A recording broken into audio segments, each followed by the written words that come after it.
The reason chasing clients doesn't work. And it really comes down to the psychology. When people feel like you're going to chase them, I always say they turn into toddlers. If you say to a toddler right now, I'm going to chase you, they don't really even know why, but they'll take off running. It instantly becomes a game.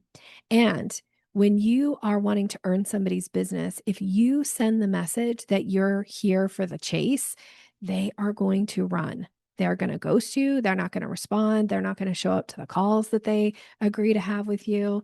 They'll like the idea of being chased. And it just isn't in your best interest. And frankly, it's not in theirs. In any sales conversation, there always should be a balance of power.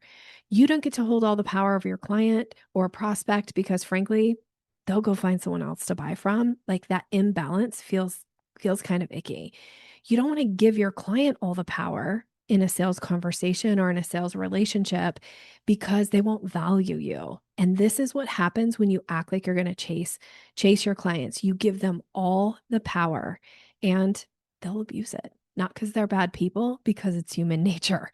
So the idea is to not chase. And one of the ways that you can stop chasing clients is if they're not responding, if they're not showing up for the meetings that they agree to, they're not responding to, communication. And I'm not talking about cold outreach either. I'm talking about people who we've had some kind of interaction with, and then they stop.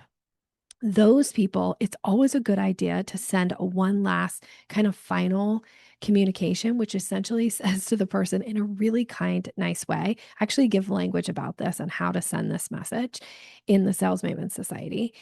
And it's called the closing the loop message. And it works like a charm.